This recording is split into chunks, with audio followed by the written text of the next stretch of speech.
So, a lot has changed since the last we spoke to you. You have a growing YouTube channel. You're touring across the country. So, while you're on tour, what are some of the things that you've seen in regards to what's happening in America, and how have people responded to your show, both live and also viewing on social media? Oh boy, that's a lot to unpack there. Let's back it up. Okay, no problem. Anyway, it was the thing about the touring is it's fun, right? So that's why I like doing it.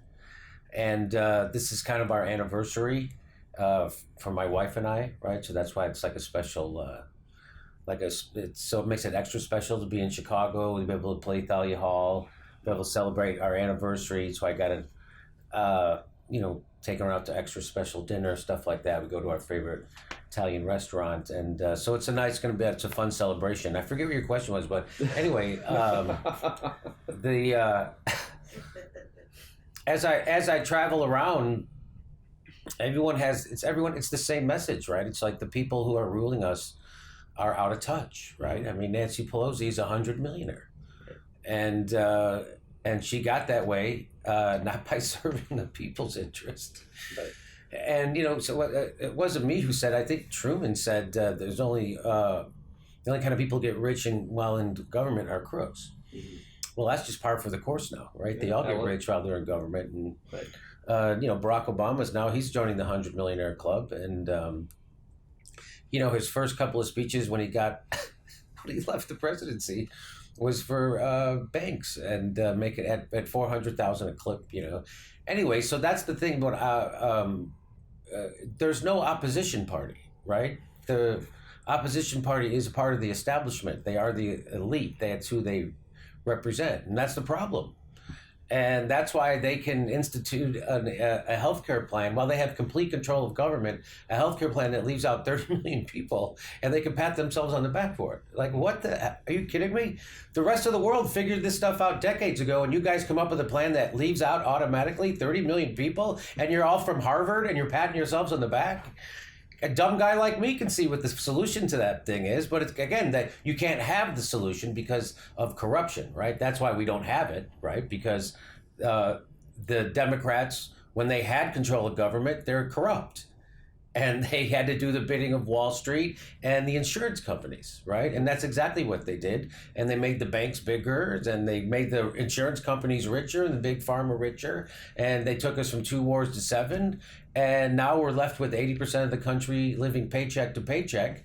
And Trump has the most of his base thinking it's because of immigrants, mm-hmm. right? And it's I knew it had to be somebody with no money and no power that was responsible for the economy.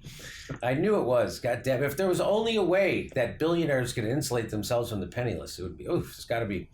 Anyway, so that's what's happening.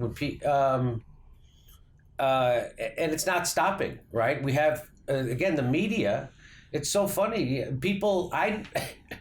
Most of my friends, in comedy and in Los Angeles that turn on MSNBC and they think they're getting the lefty perspective instead of what they're actually getting is people who are beards for an evil corporation that is part of this, as Bill Hicks used to call it, a capitalist gangbang, right? And if you tell a truth on MSNBC that, say, for instance, is the truth about a war, they'll fire you like they did with Phil Donahue, Jesse Ventura, and Ashley Banfield. And even if you cover Bernie Sanders, they'll fire you like they did Ed Schultz. That's what they did it for. And so they're not, and people think they're getting the Miami debates. I went to the Miami debates, and I went and I saw who they had back in the studio, like in New York, mm-hmm. And it was Nicole Wallace. She was anchoring, right, and she was doing the Chuck Schumer, and who used to be the communications director with the Bush White House. She's hosting on the Lefty Network, and who's she interviewing and getting his reaction? She's interviewing Donnie Deutsch, who was born into a millionaire. His dad started an advertising firm. He's been a millionaire all his life, and he was here to give you the message that the issues don't matter in this election.